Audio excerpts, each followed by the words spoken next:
जब हमारा मन किसी भी वस्तु व्यक्ति स्थान में जाए, कई बार सत्संग में कहा है, हम वहीं भगवत भावना करें। क्योंकि जो वस्तु व्यक्ति स्थान हम भाव में देख रहे हैं वो पहले नहीं था, बाद में भी नहीं रहेगा। बीच में जो उसकी सत्ता है वो श्री भगवान है। सर्वान वस्तुतया निरीक्ष परम स्वाराध्य बुद्धिर्मम। सब जगह अंतर्दृष्टि से देखो कि स्वाराध्य श्री राधा वल्लभ लाल जी महाराज विराजमान है सब में। चाहे वो कोई स्त्री हो, पुरुष हो, पापी हो, पुण्यात्मा हो, वस्तु हो, पदार्थ हो, कुछ भी हो, मन इसी में जाएगा। जहां जहां मन, ये बिल्कुल पकड़ लो बात। अगर नहीं पकड़ोगे तो प्रश्न करते रहोगे, मेरा मन बहुत परेशान करता है। हर उपासक इसको पकड़ो। जब आपका मन जाएगा तो वो वस्तु होगी, व्यक्ति होगा, स्थान होगा, पदार्थ होगा। ये पहले नहीं थे, ये बाद में नहीं रहेंगे। पहले सब श्री भगवान थे, बाद में श्री भगवान ही रहेंगे। तो मध्य में श्री भगवान ही है, ऐसा तत्काल विचार करो और मन से प्रणाम करो। देखना, आप हर वस्तु, व्यक्ति, स्थान जो आपके चिंतन में आया है उसके राग से रहित होकर आपका वो भजन बन जाएगा। दूसरा, जहां जहां मन जाए वहां से हटाकर अपने लक्ष्य में लगाना। राधा वल्लभ श्री हरिवंश, बार बार वो जाए, बार बार हटाकर नाम में, मंत्र में, रूप में, लीला में लगाना। तीसरी बात, मन जब उचित सलाह दे तो उसको हम आदर पूर्वक स्वीकार करते हैं, चाहे वो खान पान किसी भी तरह की हो। यदि आवश्यक और धर्म संज्ञक है हम उसे मान लेते हैं। यदि अधर्म के अंतर्गत शास्त्र विरुद्ध कामादि की प्रेरणा करता है हम उसको धिक्कारते हैं और तत्काल उससे अपनापन खत्म करते हैं। नहीं, इस बात के लिए हम तुम्हें सपोर्ट नहीं कर सकते, तो बहुत गंदा है, नीच है। श्री जी की शरण में आने पर भी तो ऐसी सलाह दे रहा है, गलत।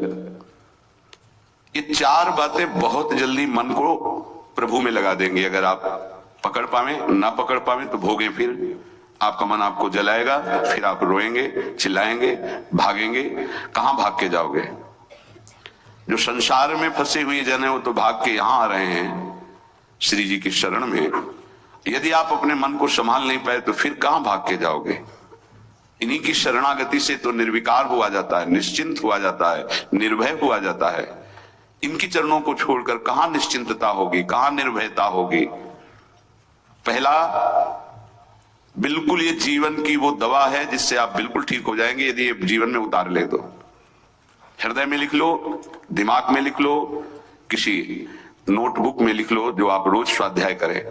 पहला, जहां जहां मन जाए, जिस वस्तु, व्यक्ति, स्थान में तत्काल अपने प्रिया प्रीतम की भावना कीजिए। ये राधा वल्लभ लाल जी है। क्योंकि ये वो व्यक्ति पहले भी नहीं था, बाद में भी नहीं रहेगा। बीच में जो व्यक्ति दिखाई दे रहा है ये व्यक्ति नहीं, मेरे प्रभु है। वस्तु नहीं, मेरे प्रभु है। ये स्त्री नहीं, ये प्रभु है। ये पुरुष नहीं, ये प्रभु है। ये पापी नहीं, ये प्रभु है। ये महात्मा नहीं, ये प्रभु है। मान लो, सवाल हल हो जाएगा। दूसरा, जहां जहां मन जाए वहां वहां मिथ्यात्व भाव करके ये सब माया का विलास। राधा वल्लभ श्री हरिवंश, राधा वल्लभ। और मन का एक स्वभाव है, जहां हम परिचय उसका ये जान जाते हैं स्वभाव का, तो हम उससे शासन में ले लेते हैं। लोग परिचय नहीं जानते। जो ही आप जानेंगे ये भागाते हुए आ जाएगा। इसको सेकंड में भी, कम समय में अधीन किया जा सकता है और पूरा जन्म लग जाएगा फिर भी अधीन नहीं कर पाओगे। बात को समझिए। ये एक सेकंड में विश्व ब्रह्मांड में कहीं भी यदि इसका परिचय है वो तत्काल पहुंच जाएगा। वायु भी इसके समान वेगवान नहीं है। मन, अगर अमेरिका गए हैं, आपने वो दृश्य देखा है, कोई एरिया, महल, घर, जो भी, एक सेकंड के कम हिस्से में वो पहुंच जाएगा। ऐसे मन को प्रभु में लगाने के लिए जहां मन जाए, और जाना कि गया, इतना सावधान साधक होना, गया वो तत्काल आ जाएगा, उसको बुलाना नहीं पड़ेगा, वो तत्काल लग जाएगा। राधा वल्लभ श्री हरिवंश, राधा वल्लभ श्री हरिवंश, राधा वल्लभ। हो सकता है 5 बार न कहीं फिर भाग जाए, फिर उसे लाना है। इसे कहते हैं अभ्यास योग। अभ्यास योग युक्तेन चेतसा नान्यगामिना। एक दिन ऐसा आएगा नान्यगामिना, ये जाएगा ही नहीं, ये नहीं जाएगा। फिर दिव्य शाश्वत परम पुरुष की प्राप्ति इसी से हो जाएगी। तीसरा, हमारे मन में जो सही स्फुरणाएं हो रहे हैं उसका सपोर्ट जरूरी है। विरोध से ही मन केवल काबू में नहीं होता है, सपोर्ट जरूरी है। अब सपोर्ट शब्द से कितना मन प्रसन्न हो रहा है, हर्षित हो रहा है, उस बात का सपोर्ट जो गुरुवाणी, शास्त्र, संत जनों की वाणी, उसके अनुकूल वो बोल रहा है। चलो आज हम तुम्हारी बात पूर्ण कर देते हैं। वो कहता है मुझे आज मीठा खाने की बहुत इच्छा है। ठीक है, हम श्री जी को भोग पधराते हैं, नाम कीर्तन करते हैं। आज